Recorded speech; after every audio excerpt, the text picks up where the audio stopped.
We'll call it that. 2:03, time to start. Got a full room of Zoomers here. Got a half full room of roomers. It's all good. So happy garbage day. The TAs are going to head up here and help us go through the formative assessment. As usual, please feel free to ask questions. This is an opportunity for structured review, but if there's other things you want to talk about, we'll talk about it, won't you? And I will be doing the doorbell with my phone, so you don't need to worry about that. Okay. Enjoy. Okay, hi everyone. So starting with the first question, in a general linear model with a single fixed slope for a single predictor, what is the relationship between the t-test statistic for the significance of the slope, the f statistic for the significance of the model, and then the r standardized slope for the effect size for the fixed slope, and the model r squared? I think breaking it up into two parts kind of makes sense. So starting with the t statistic and the f statistic, can anyone tell me that relationship?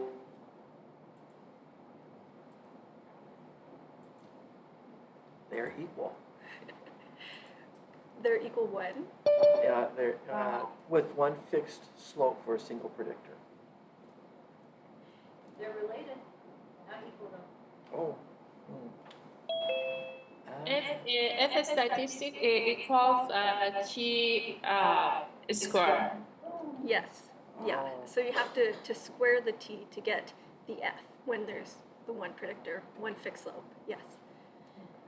And then when would you want to use an f statistic, whereas when would you want to use a t statistic if you're looking at significance?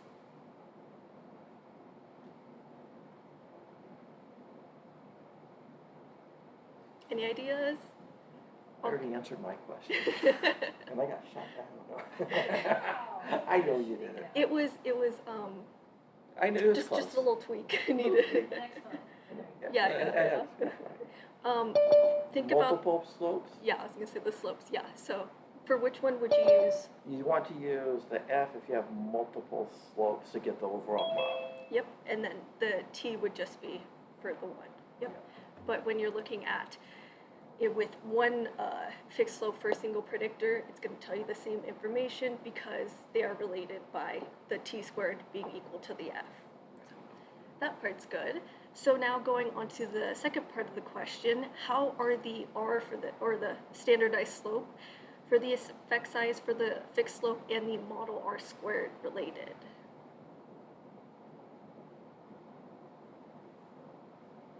I'll remind that there's only a single fixed slope for a single predictor.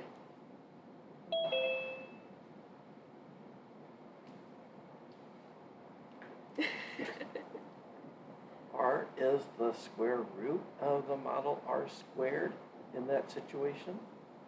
I don't remember the formula, but I think that is correct. Yep, okay. Excellent, for the win. Yep. And does anyone want to tell me more, maybe conceptual, how they are related?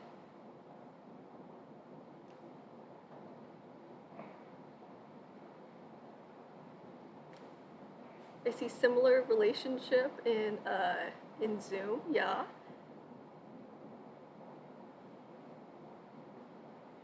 Shows strength of linear relationship between predictor and dependent variable, yeah. So I'll kind of give a little the answer away. What do you mean by that? Okay. No worries. So the standardized slope is the correlation between the outcome and the predictor, and when you have the r squared, it is the correlation between the outcome and the predictor, so that bivariate Pearson correlation is going to be equal to the standardized slope when you have only one predictor and one fixed slope in the model. So that is the key distinction when that is they are the same, whereas if you have more predictors or a predictor that needs multiple fixed slope like a categorical predictor, that is when it's not going to be, the standardized slope is not going to be equal to the r squared. And then moving on to the second question, in what situations i.e. what type of predictors and their type of relationship to a quantitative outcome, would a Pearson correlation be sufficient to describe the bivariate relationship of a predictor variable to an outcome variable? So when would you want to use Pearson correlation?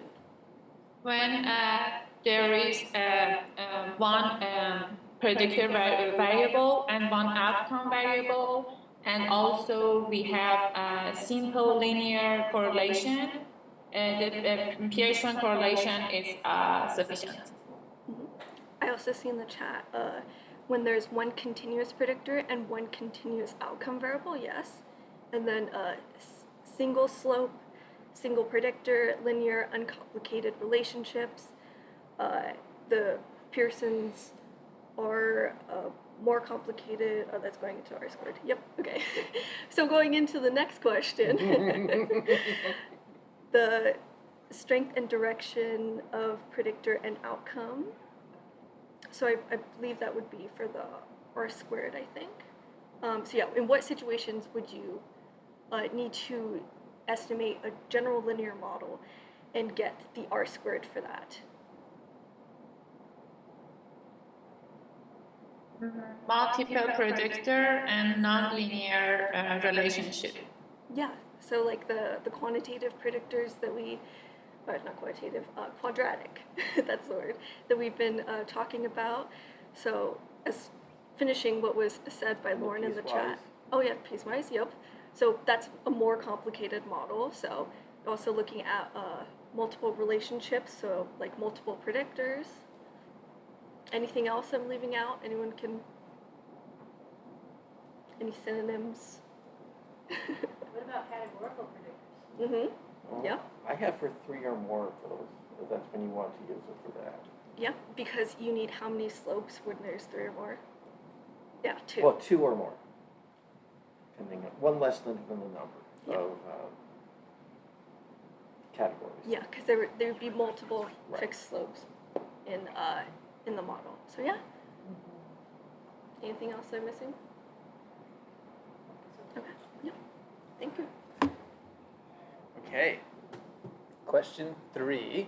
I don't like question 3. You don't like question 3. Question 3 doesn't like you. That is too bad. So what are 2 potential interpretations of a model R squared? I'll start this off by saying a decent number of individuals were talking about adjusted R squared when they were responding. So we're talking about, as you're getting penalized for the number of predictors you have and so on. But this question is simply talking about the model R squared. It's a measure of the proportion reduction in residual variance, right, relative to the empty model. That's the first interpretation that we can induce from this. The second is that it's the square of the correlation between the model predicted, the y hat, and the actual y. So those are the 2 interpretations of R squared. Did anyone else have other interpretations that they would be brave enough to share for right now? No. Okay. Yeah, again, we're talking about that proportion reduction of the residual variance relative to the empty model. We're talking about the square of that correlation. The R squared is that square of the correlation between the model predicted y hat and the actual y. Another note that I want to make is that it's not a goodness of fit test. A good number of individuals talked about it being a goodness of fit. It's more of a, it's an overall model effect size, right? So if we have an R squared of 0.12, we're talking about 12% of the variation in our outcome is being explained by our predictor or predictors. It's an overall model effect size. The other note that I want to make, and this wasn't necessarily part of the curriculum for this one, but it's been something that's been ingrained in me ever since I started this statistical process, and that is when we're doing research, we don't want to chase an R squared. And that is, what I mean by that is, we're not simply trying to maximize an R squared value. We talk about it in this class. We talk about its overall effect size and how it's relative to the empty model and reducing that residual variance. But if we don't have theoretical underpinnings for why we're including certain predictors, sure, we can have a high R squared. However, if we're trying to predict graduation rate and we're including students' favorite color, it may help with our R squared, but if it's not, it's not necessarily related to our outcome theoretically. So that's a little side note that I wanted to make with kind of this interpretation of the R squared. It's really no more, no less than the things that I just shared, and we want to move on and focus on the effect size, the magnitude of effect, the statistical significance, and so on. This is just talking about the overall model effect size. Does anyone have any questions about question 3? Okay. Question 4. In general, what is the relationship between a predictor slope's effect size, the statistical significance of that effect against a null hypothesis of zero effect, and sample size? So we're talking about 3 things here. We're talking about the effect size, the statistical significance, and the sample size. A larger effect and a larger sample size are going to increase the chances of finding statistical significance. However, a larger sample size does not equate to a larger effect size, right? If we have a sample of 50 students and a sample of 1,000 students, and we would not necessarily expect the effect size for the sample of 50 to be 5 and the effect size for the sample of 1,000 to be 10. It may be the opposite. We don't necessarily know that. We just are more likely to see a statistically significant result if we have a larger sample size and if our effect size increases. But effect size is independent of sample size. So that's a note that I want to make. It also, it can decrease our variation. So when we're talking about our confidence interval, for example, if we have an effect size of 5 and we have a confidence interval of 4 to 6, that is going to shrink as our sample size increases. However, as our sample size decreases, that confidence is going to become larger. That confidence interval may be 3 to 7, maybe 2 to 8, etc. If you want to picture it, if you're a visual learner, how I think of it is we have the circle of all y'alls. If we're looking at the entire U.S. population, we have this, 300 million plus population. The more y'alls that we include in this all y'alls circle, the more confident that we're going to be in the effects and the magnitude that we're finding. However, it's not necessary that the more y'alls we include, the larger the effect will be. Those two are independent of one another. The last note that I want to make with this one is that when we're interpreting these things, we want to interpret both the significance and the effect size, right? So when we're talking about a relationship between somebody attending tutoring sessions and their GPA, their semester GPA, for example, yes, there may be a statistically significant relationship, which is telling us that the effect size is not likely due to chance. However, we want to answer that so what question, right? Like, okay, well, so what? It's statistically significant. Well, the so what is the magnitude of effect, right? We're answering that by saying, well, it's statistically significant, and for every hour increase that somebody attends tutoring session hours, their GPA increases by 0.5 points, right? And that's answering that so what. That's telling somebody, if you were to pull somebody off the street and say, hey, I just found something that's statistically significant, they're probably going to be like, congratulations. And I'll be like, yeah, thanks. But then you'll also say, guess what? As people attend more tutoring hours, their GPA is likely to increase. That's statistically significant. And then they're going to give me a high five and be like, oh my God, I understand that. That's awesome. And I'll be like, yeah, I know. That is awesome. So we want to interpret both the effect size and the statistical significance. We want to be careful when we're interpreting the effect size when there's not statistical significance. You'll see some varying interpretations from researchers on that, but in general, we want to interpret both. Does anyone have any questions about question 4?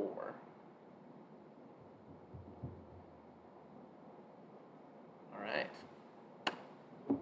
Thank you. Sweet.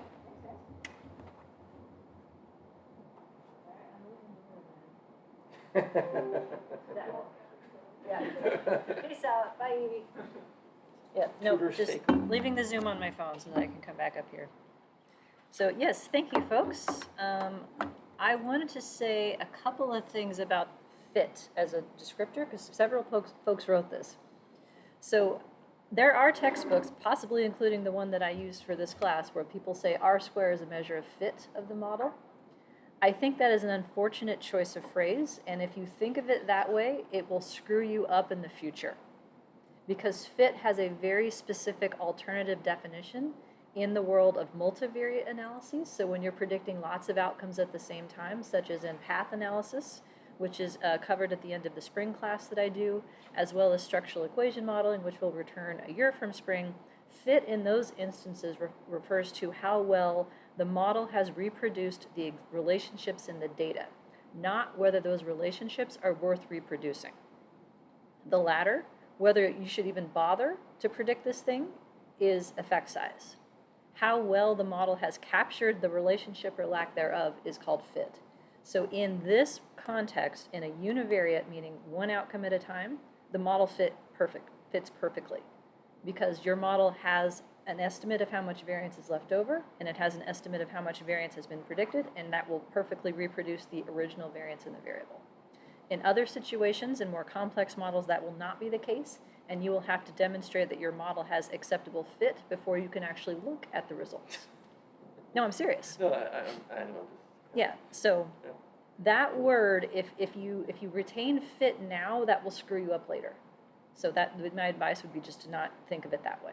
Effect size is what we're talking about. And to Sam's point about the importance of R-square, that is where like the world of data science and machine learning starts to head. Like that's regression on steroids for the purpose of prediction only. Like if you're the manager of Target and you want to predict who's going to spend the most money on Busch Light this week, like you might ask someone what their favorite color is in a survey, because if that helps you predict, how many more cases of beer you're going to sell, then that's great. And is it theoretically meaningful or interpretable? Not my job, right? I'm trying to sell cases of beer. So in the social sciences, and the reason that I don't talk about those methods very much, and I haven't bothered to learn very much, honestly, is because most of the time I'm helping people answer research questions about theoretical things or practical things, like how do I help my kid get their GPA up? And I'm less interested in alternative explanations that are predictive but not informative. So, but there are classes on that. There's a whole degree program in data science housed in statistics where you can learn about those things. And there are several folks within EMS who are taking those classes. So that is an alternative way of looking at all of this stuff for a different purpose, in my opinion. Okay, any questions on any of this stuff that we talked about? We'll hear more about it.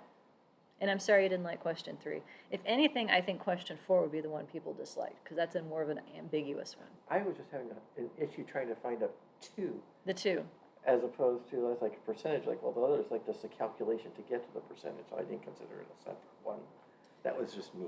So the 2 that are always the same to me. It's proportion reduction in error relative to the empty model. Right. But it's computed using sums of squares to keep it strictly positive. Right. But it is conceptually is just the error part. And then it is the square of the correlation between y and y hat is the other one. So like if you have one predictor in the model, then the correlation between that predictor and y is the same as the correlation between y hat and y, because there's one predictor creating y hat. So it's essentially saying the same thing. But that linkage breaks down once you have more than one slope in the model. Another vote for question 4. Yeah, I know this sounds sort of mean, but I don't mean it that way. Like I like to write questions that are not, like the answer is not obvious, what it should necessarily be, to like sort of think about how would you explain how this stuff relates to each other. So we know that in terms of power, being able to find an effect that is really there, that means that we need to have a large enough sample size to find that effect, but we also know that it gets easier to find it the more signal there is, the more effect you have. But more people does not translate into more effect. More people translates into more certainty about the effect, less variability across repeated samples. So there we have it. All right. Any other questions or things you want to discuss before we jump back into the rest of this stuff? And I'll jump back into my chair. Part of the reason I got a PhD is so I could sit down and get off my feet all day and not have to wear a name tag or a uniform. Is there anyone here who didn't have a crappy job that involved standing all day wearing a name tag or a uniform?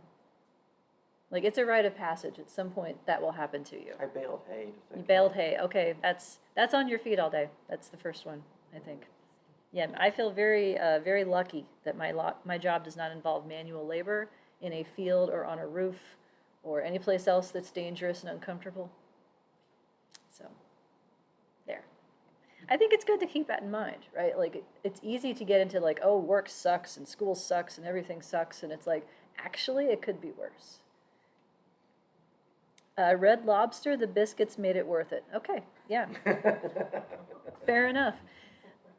I put myself through college waiting tables at a restaurant called Grisanti's, which was essentially an Olive Garden that had loaves of bread instead of breadsticks. And so, yeah, the bread kept me alive, pretty much. Most of the calories for the day came from that restaurant. I'd show up at 3 in the afternoon and eat lunch, and then I'd stuff food in my face around 9:30, like in the corner of the waitstaff like room, hiding from the customers. Housekeepers. Oh, there's another. That's name tag, uniform, and on your feet all day. That's the trifecta. But anywho, I digress. We're talking about stats. And you know why we're talking about stats? So that you never have to do a job, again, that involves name tags, uniforms, and being on your feet all day. There is my pitch for this. So we are not talking about the Pearsons anymore. I think we've talked about them a lot. We were talking about how to think about changes in model and when you need models and when you don't need models. So I'd like to start, I think, with this and then go back to the example, if that's okay. That work for folks? This is slide 30. We have not done this one yet. This is in lecture 4. There we go. So let's say hypothetically that I have this sequence of models that I'm estimating. So I would start out with just a fixed intercept. What is that called, by the way, if I have no predictors? Empty model. Empty model, yep.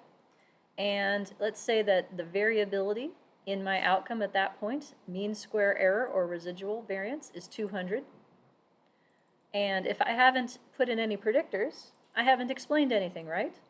So at this point, R square would be 0, meaning there is no correlation between y and y hat, because y hat would be built from just one fixed intercept that everybody has the same. Everybody's y hat would be the same value. It's a constant, can't be correlated with anything. So let's say then I have covariate A. Covariate is a word, by the way, that either means a quantitative predictor or a predictor that someone else cares about who is not you. So at the end of class last week, we talked about the importance of controlling for mothers' education and looking at children's language outcomes, or the importance of controlling for biological age and looking at cognitive aging outcomes. Every field has these variables that you have to control for before someone's going to listen to you. So Sam, what is it over in your world and the rest of the HESA crowd over on the side of the room? What kind of covariates do you have to control for in your research or no one's going to listen to you? Race, ethnicity? Yeah. Parental education, again blaming the parents? Yep. Gender. Gender, so these are higher ed outcomes we're talking about? Oh, outcomes. Yeah, what are the variables you have to control for in your research and what are you predicting? Oh, what are we predicting? Yeah.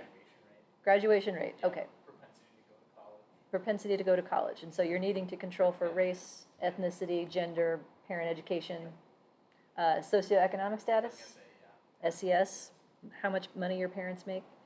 Yeah, so every field has a list of things. So that, like this hypothetical example is based in what people would commonly do is put all of that stuff in the model first and then talk about how much of graduation rates are attributable to demographic parent information, and then you can get into things that you really care about, like favorite color or not. What are things you would care about in predicting graduation rates? Things I would care about? Yeah. I'd say parental education is probably up there. Okay, so parent education might be like a second block one where you do care about it. Major? Yeah, I was going to say major or type of school. Type of school? Yeah. So my Okay. interest is in liberal arts colleges. So I would say class size. Class size? Okay, yep. So there are lots of instances in which we would layer in our predictors because we ascribe different levels of importance or interpretation to them. So that's the context in which like this example is based around, is if that's your intent, is to layer things in. But this is also trying to help us figure out what you need to look at and why at each stage of this kind of an analysis.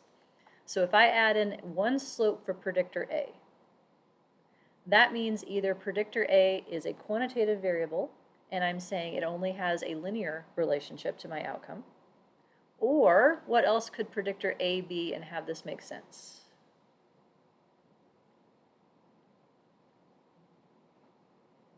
What else could predictor A be? What kind of variable? If it only needs one slope to describe its relationship with some outcome. I'm watching the chat, Zoomers, or you can talk. Roomers, you can chat or talk too. So I'll give you one example. When you have a quantitative predictor and you expect a linear relationship, then one slope would be enough. What else could A be as a generic predictor type and have this work? Quadratic. Or no, because you need more slopes in there. You would need more slopes. What kind of predictor variable? Remember, there's two main families, right? There's quantitative. What's the other one? Qualitative. Yeah, qualitative or categorical grouping variables. So if that was a bivary? No. If it was just like a 0-1 sort of situation? That's where I'm going. What's that called? A 0-1 situation. Yeah, binary. Yeah, dichotomous is also a term people use. No, you got it. You got it. Ask the earlier class. I could find no words today. Every word I came up with was the wrong one for some reason. Some days are like that. And I'm fully caffeinated. I'm on Sprite today. There's no excuse. It's just that point in the semester. But yes, so point of the story here. If A as a predictor variable is a quantitative variable, one linear slope would be enough to describe its relationship to the outcome if it's linear related. If A is a binary variable, then there's only one possible difference between the 0 group and the 1 group. So the slope tells me how the 1 group differs from the 0 group. And I'm going to keep saying that deliberately, cough, cough, homework question, because otherwise the direction is ambiguous. So if I put in predictor A, let's say that my residual variance decreases from 200 to 180. That is a reduction of 10%. Yay me. In terms of the semi-partial R square, so reintroducing this vocabulary, do you remember what this effect size tells us? Semi-partial R square.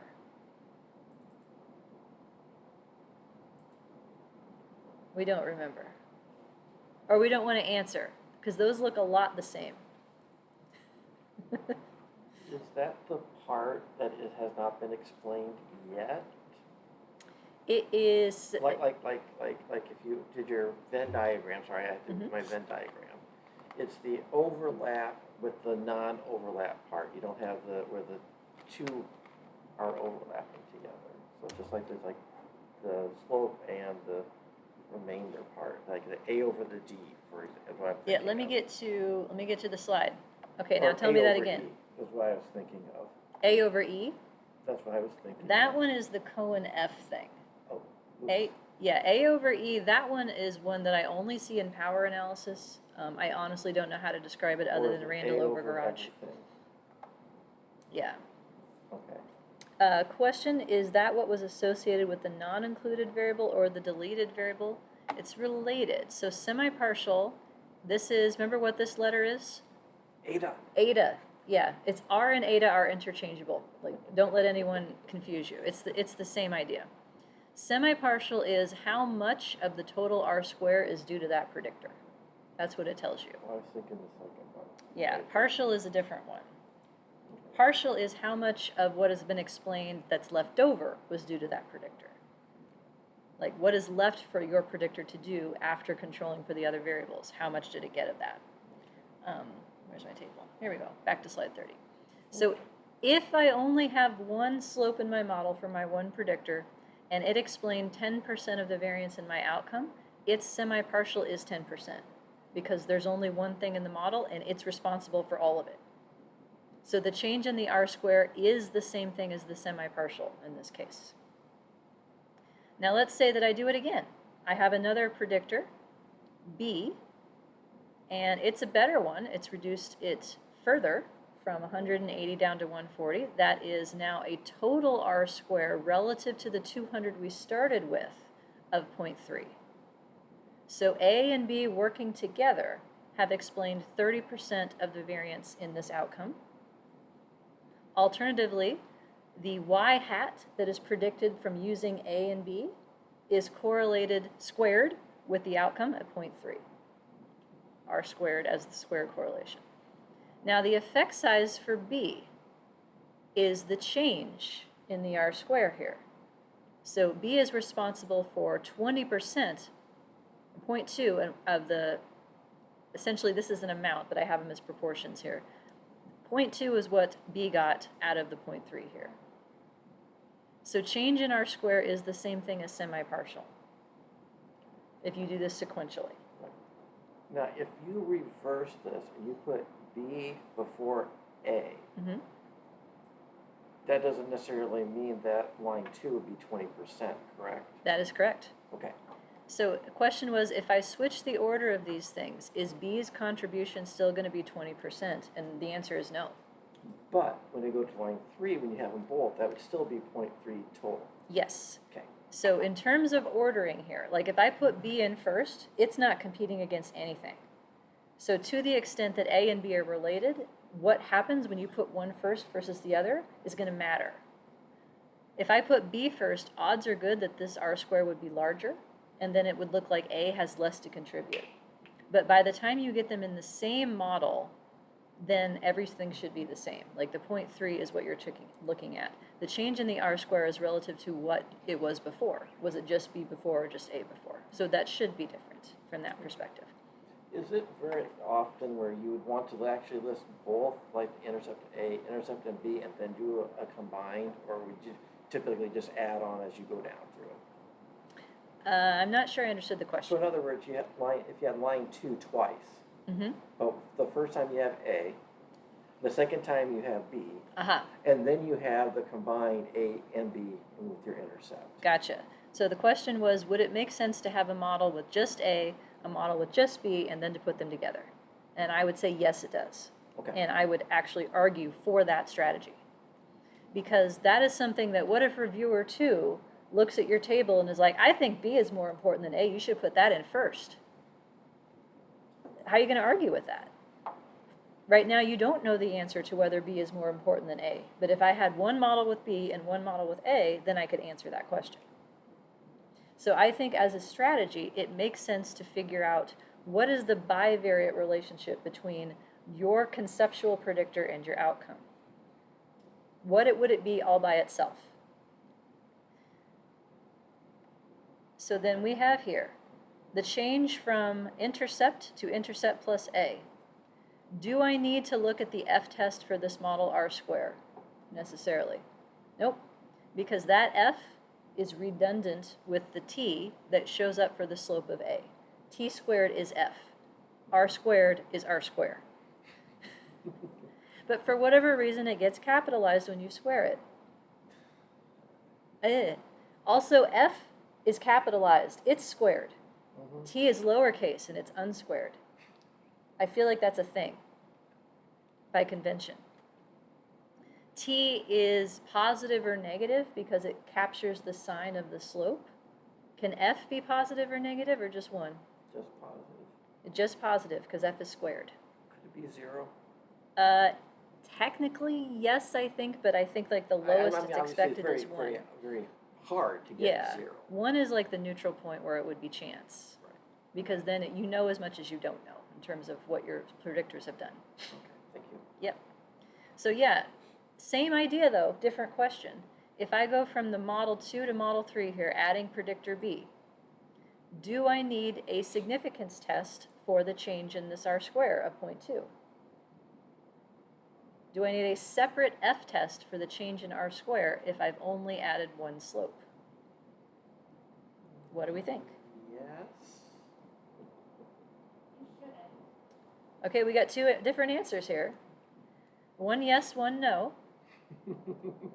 Got them all covered. Yep, there's only 2 choices. Okay, why do you say you shouldn't? Let's do that one. I think it would depend on what you're trying to do, because the intercept by itself is your empty model. That's right. Right. Intercept only is empty model.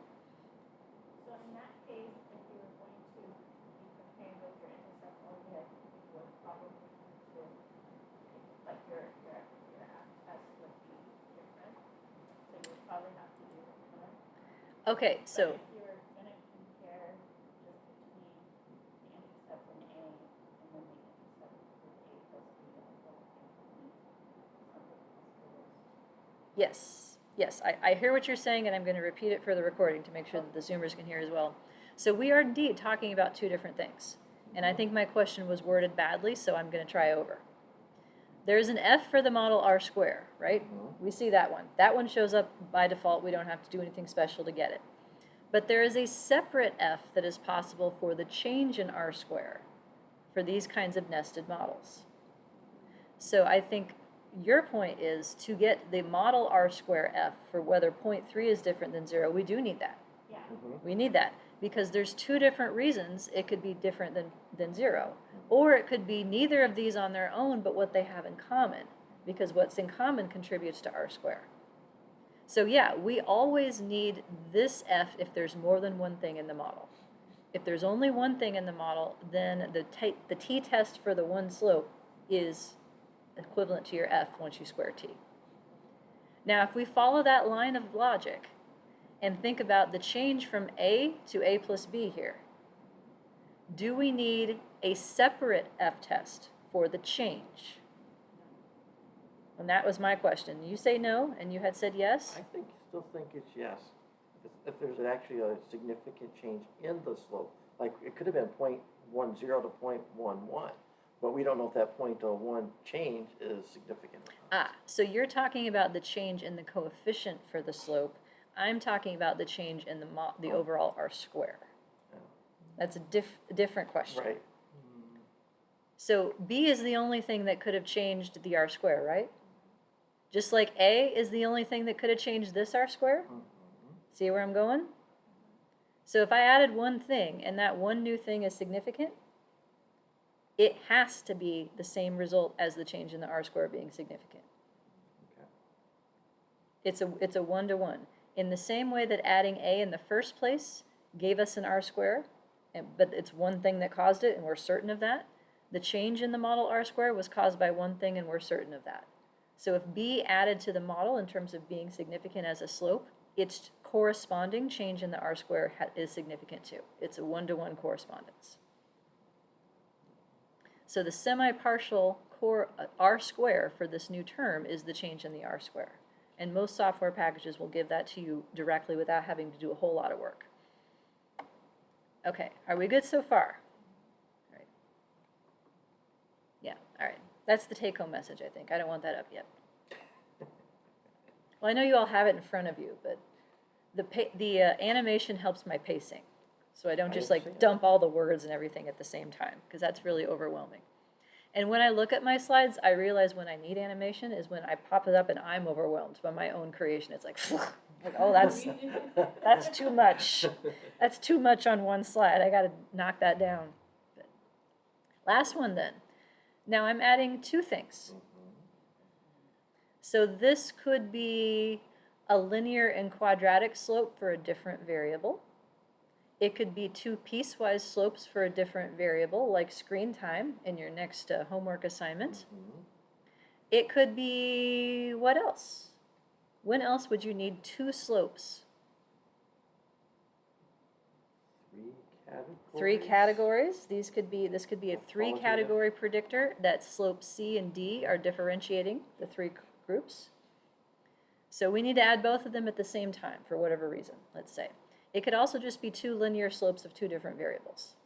So like if you had mom's education and dad's education and you wanted to control for it as like parent ed or something like that. Well, now we've further reduced the residual variance, hooray. The r square in total is up to 0.6, and that's an improvement of 0.3. Do we still need the f for the model r square? Do we still need a test of whether this 0.6 is greater than 0? What do we think?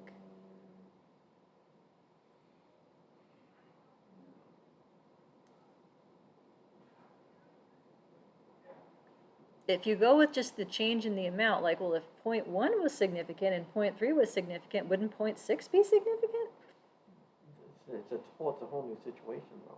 Yeah, if you go with that logic, it looks like you wouldn't need it. Because, like, once you've crossed a lower threshold, then what's above it should still, like, just be gravy, like it should be that. But f is per slope. So f assesses a set of slopes, but the way it's computed is per slope.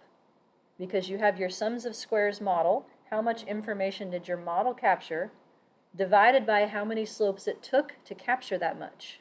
That's the numerator of f.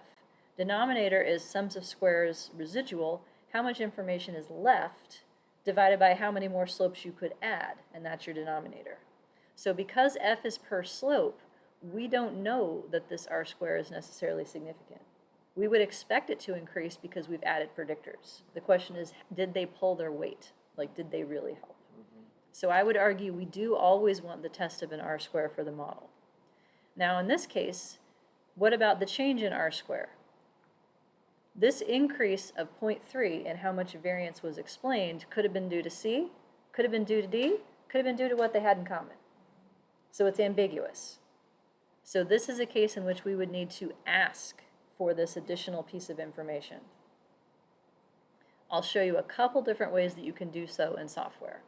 It's easiest if you're building your model hierarchically, but then you run the risk of irritating your reviewers for building it in the wrong order.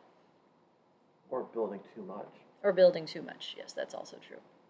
So here's the take-home message then. To assess the change in the r square, if the change is due to one slope, the p-value for that slope tests the change in the r square directly, such as going from 2 to 3. If it's 2 slopes or more, then you have to request a separate f-test. And there are a couple different ways to do this. In SAS, there's a contrast statement that can be used. In Stata, there's 2 different things, test or nest reg. And in R, you can either use GLHT, which is a separate function in a separate package, or there's a new one I found called hierarchical LM, which is very nice. So I'm using those in the examples that I follow here. Okay, how are we doing? Do you want to, let's see here. Do you want to finish the example 4a? Sure. Because the rest of this is sort of different. I feel like we should stay on topic. And no, it's only 2:45, I'm sorry. I am contractually obligated to sit here and teach you, even if we don't want to learn on a Tuesday afternoon. I can tell you what's worse, though. I used to teach workshops that were 5 days, 8 hours a day. Wow. On this stuff, actually the advanced parts of what I teach. And I would put in long lunches and I'd put in lots of breaks and get it down to 6 hours or so. But I'll tell you what, I could see at 2:30 in the afternoon, there was not a single person paying attention to me. Well, you're glossy and I had at least, at most by 2 hours after Yeah, that. and what made it worse is that I was in a computer lab with like big CRT monitors that were blocking their faces. So there was like no input coming back to me. And I'm sitting there like, all right, I'm being paid for this, and everyone in the room paid a lot of money to be in this workshop, so I'm just going to keep talking, even though I'm speaking into the abyss, because I'm contractually obligated to do so. Yes, I have thoughts on workshops, and I do not think you can just open your brain and dump in 2 years of material in a week and have that work. That's not the limits of human cognition. But that's why I teach twice a week for about an hour or so a time, because that's what we can handle. Yes, but we're not there yet. So I appreciate the effort you are putting into staying awake and attentive. Wow, I know. I am appreciative. You must be losing a lot of weight I d- after 5 days. I was physically tired, actually, because I had to stand all day. That was the thing that was hardest on me. And my voice was shot by the end of the day, because you have to project if you're in a computer lab. Probably almost laryngitis. Yeah, but you know what? Paying off all my student loans in 3 years made it worth it. That's awesome. Yeah, you can make a lot of money teaching workshops, and that's why there's a lot of people doing it. So, let's see here. We looked at some of this last time. This is example 4a. Do you want to go back through the simpler model and then tackle the more complicated one? I can still assume that we don't have perfect recall of everything that's been discussed. That's fair? Okay. So this is still the general social survey data set from 2012, a subset of it that has complete data for everything I wanted to use. This is a simplistic example because I have only a linear slope for education, which has been centered at 12 years, so that's the 0 point for that predictor. And I have a dummy code binary variable here for whether or not someone is married. So this is an instance in which it's one slope per conceptual variable. That makes it nice and tidy, relatively speaking. So we walk through some of this. Let's see, I have output for both. I think we looked mostly at the stata output last time. Should we look at the R output this time? Keep it fair? That's fair. Fair? Okay. I don't want to play favorites, even though everyone knows I have favorites. All right, so here's the LM call then to put those two variables in the model. I'm using a function I did not write called supernova. This came with the Judd and McClellan textbook, and they built the sums of squares table out of the LM output. So I like this presentation because this type of table is how every other software package on earth reports these analyses.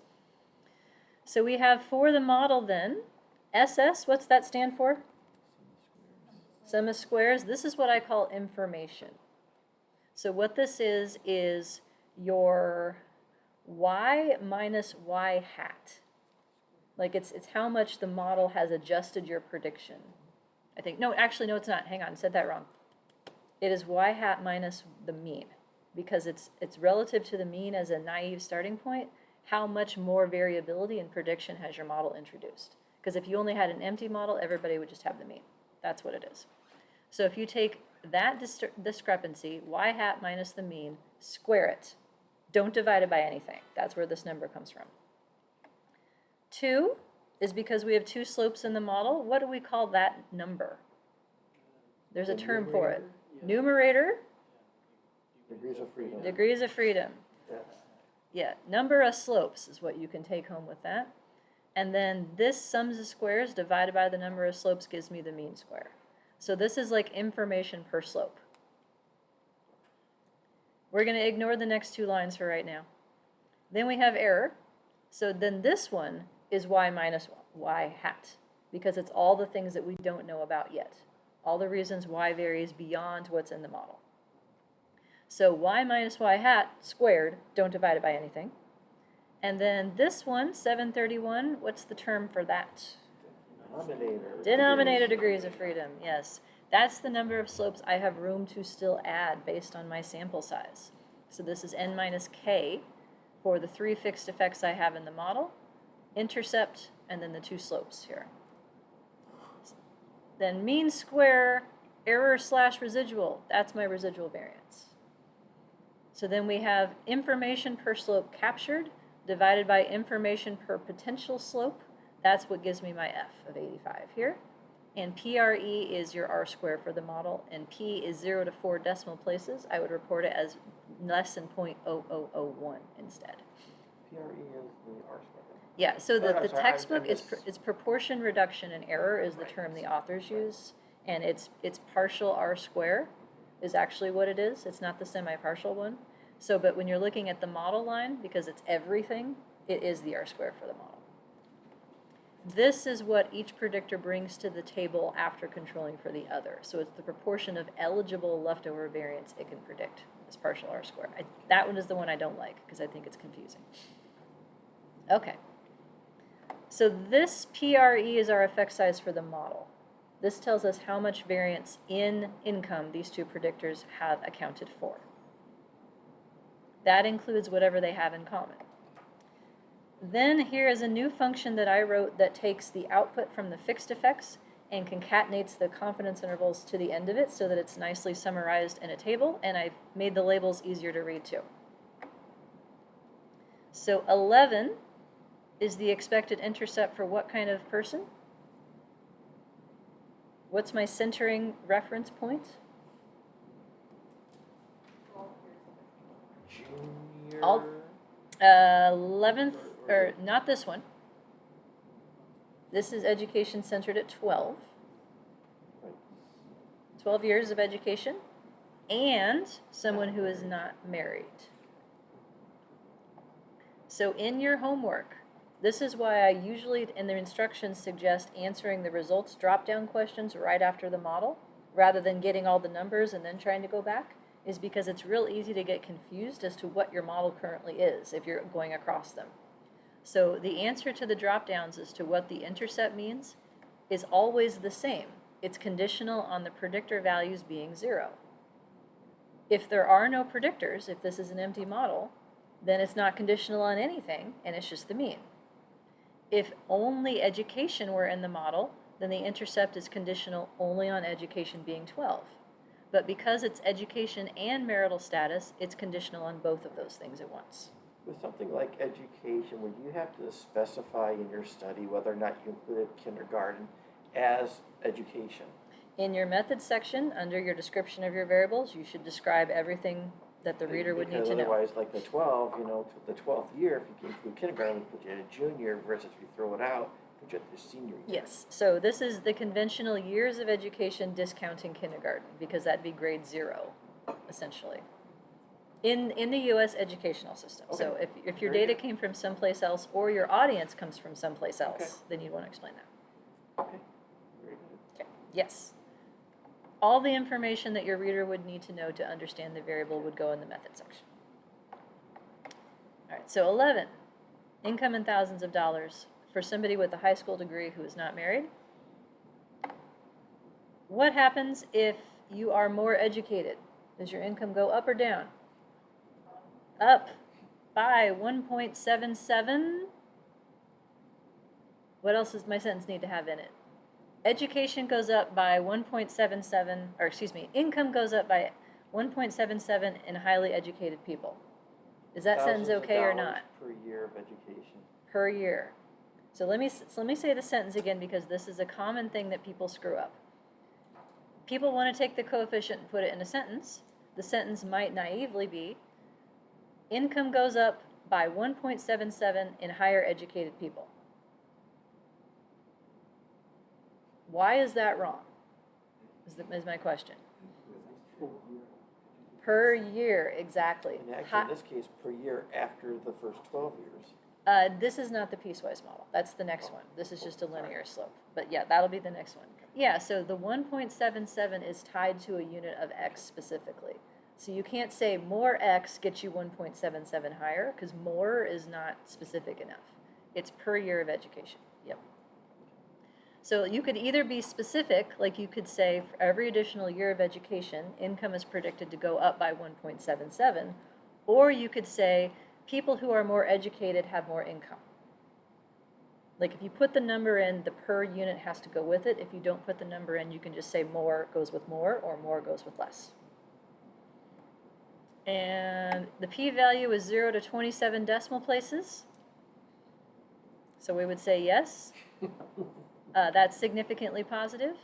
Alternatively, the confidence interval does not overlap 0. So that's another way of saying that, yeah, this is well above 0 in terms of unexpected. It is 11.2 standard errors away from the null hypothesis. We can also say that. T tells you how far from expected you are, where expected is defined by your standard error width. So 11 standard errors away. That's what we're learning. Marital status. Who makes more money, the 1 group or the 0 group? 0, 1. Always, the slope goes with the 1 group. If the slope were negative, then the 0 group would make more money. So you always have to say it's how the 1 group differs from the 0 group to put the slope in the right direction. So people who are the 1 group, married people in this case, make $5.69 thousand more.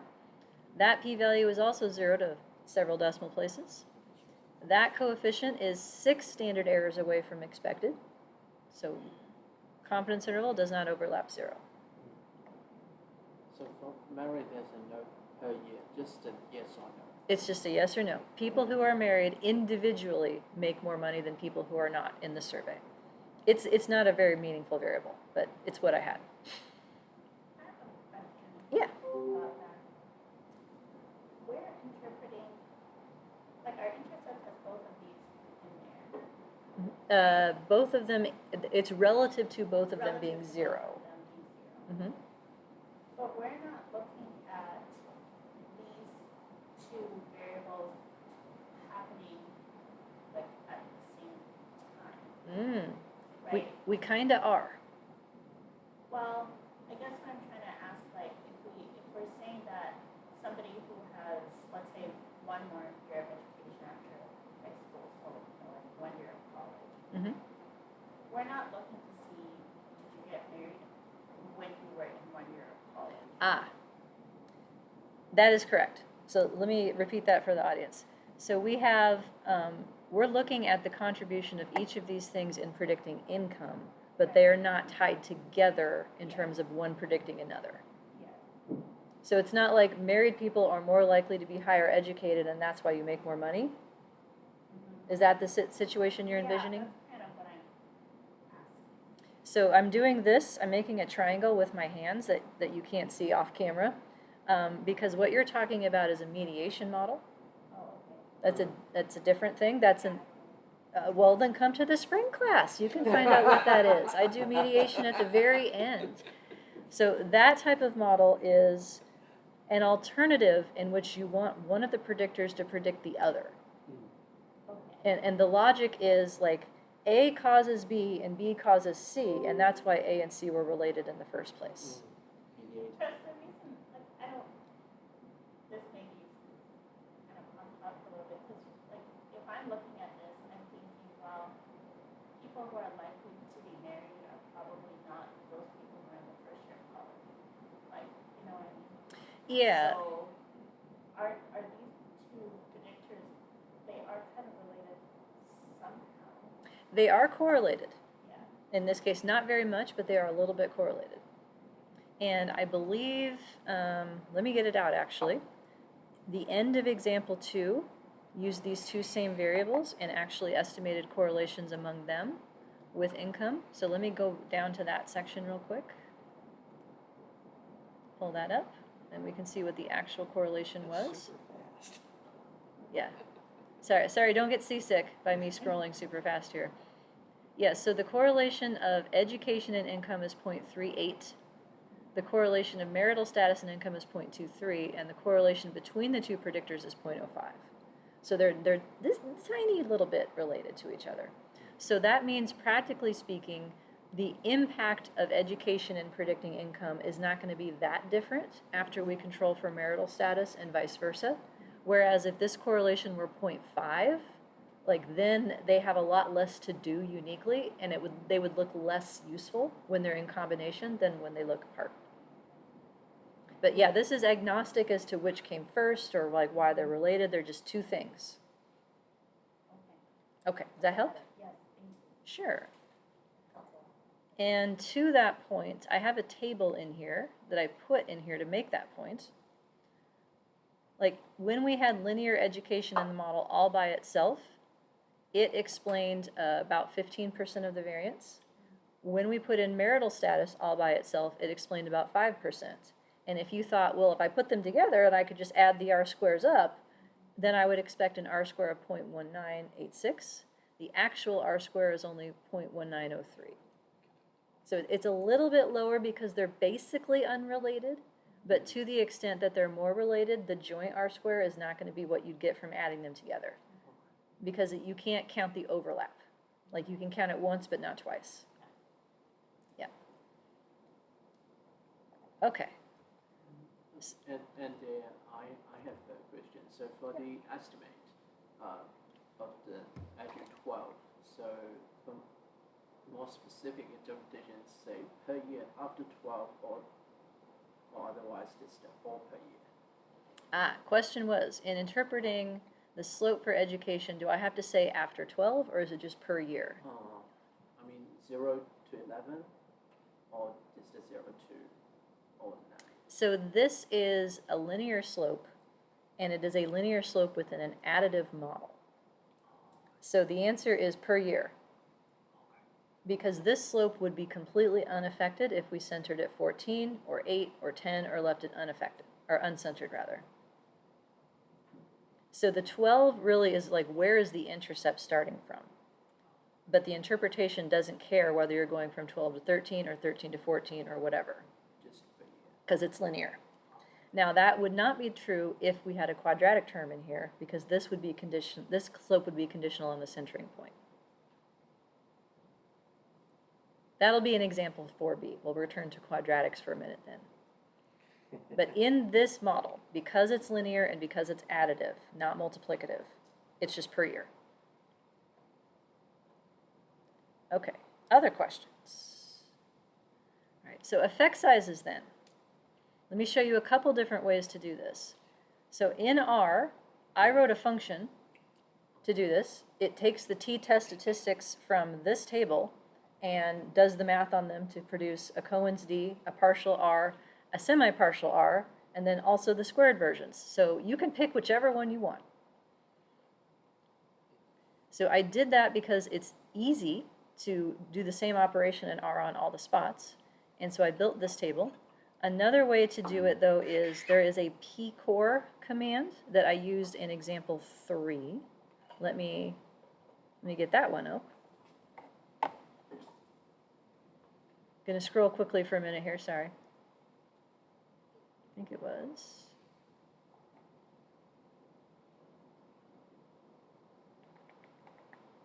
I know what it looks like, I just got to find it.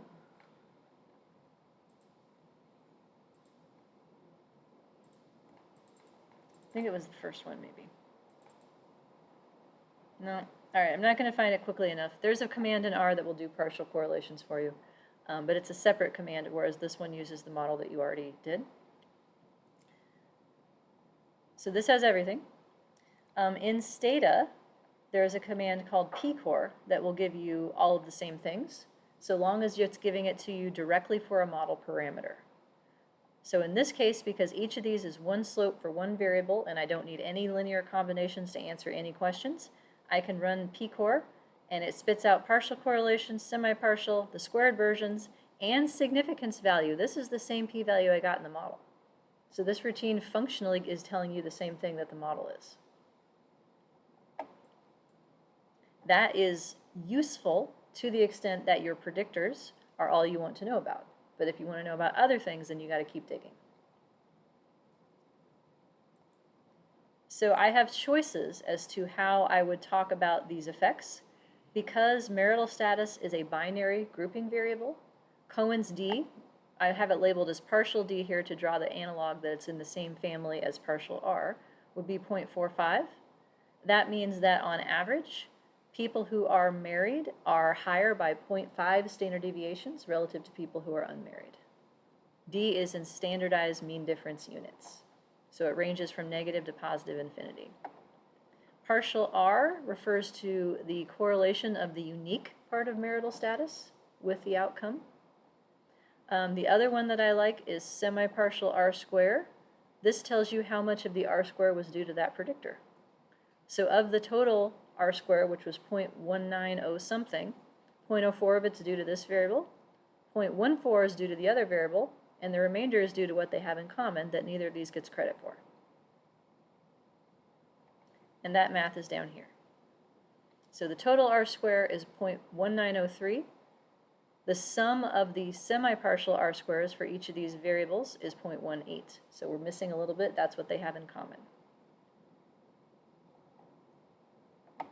Okay, questions? Now we looked at this one a little bit, I think. Did we? Model 2?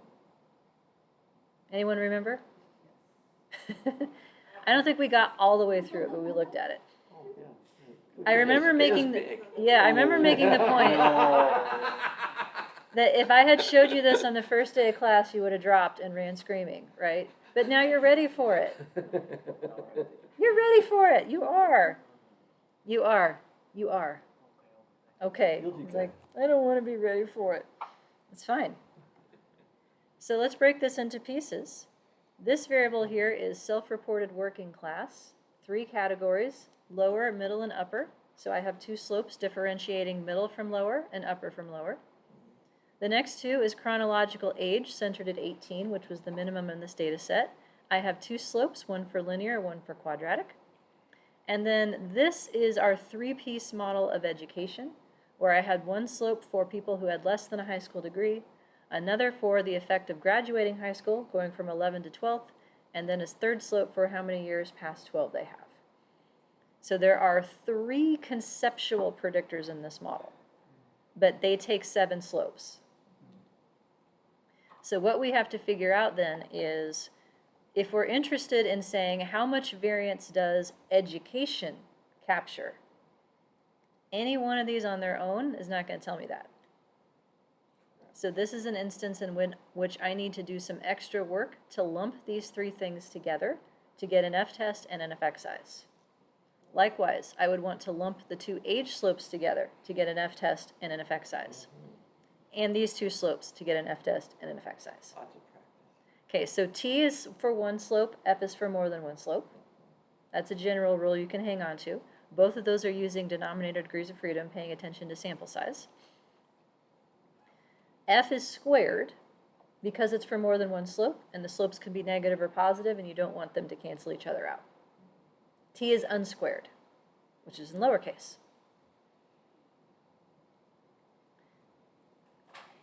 So then in the model, we have a total R-square of about 0.29.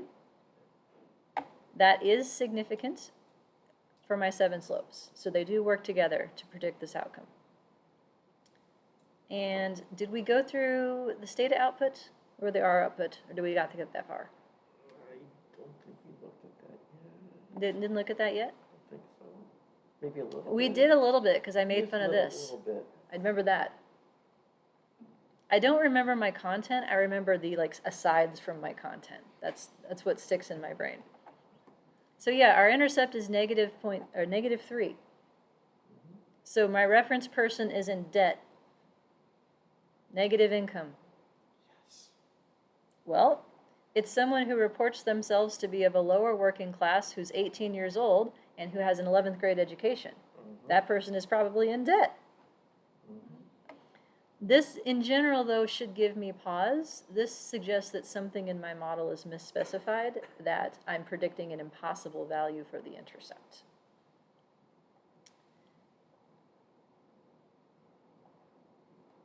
In terms of the quadratic, we can do this one right here.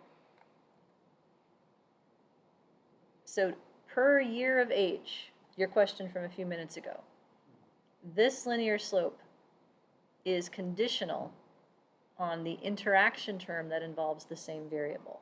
So this is time squared. We're going to call that an interaction term starting in next week probably. So in this case, this is only the slope when this term would drop out, and when that happens is at age 18 specifically. So this one is the change in income per year of age at 18 specifically. It's a positive slope, which means income is increasing at that point. What does the negative quadratic then do to it? Decreases the rate. Decreases the rate or slows it down. Yeah. So you're still making more money as you get older, but not as much more money. And eventually what's going to happen? Yeah, it's going to tip over. Yep. So you start making less money as you get older at some point, according to this function. Bad news, yeah. I got lots of bad news. A lot of things start happening in a bad direction once you start getting older. Income is just one of them. Oh, no. I know. Aging is bad for you. Actually, no, it's not aging, it's getting sick. And disability. Those things are not so fun. All right. So I'm saving stuff to do math on here. That's what I was doing.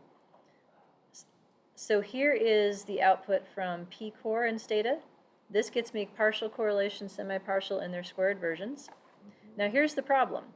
These work just fine if I want to talk about this one effect. But if I want to talk about, well, what does education bring as a whole? It would be really tempting to be like, well, can I just add these two lines together? And I cannot. It doesn't work that way. Likewise, can I just add these two lines together? I cannot. And I cannot do the same for this. So that's the remainder of this example, is how to essentially tell it, can you add these terms together to give me an f-test and an effect size? And there's different ways of going about that. But that is going to happen on Thursday. Because we made it. I'm contractually obligated to stop talking now. It'll take us the first half hour to get us ramped up to do this. I know. But that is cognition. That is okay. All right, questions before we call it a Tuesday? Zoomers have been quiet. Anything? They want to hug their dog. Okay, that's fair. Hug your dog, hug your kids, hug your friends, whatever it takes. Let me know if you need anything. Thanks for being here. See you Thursday. Okay. Okay. Yay. Yeah.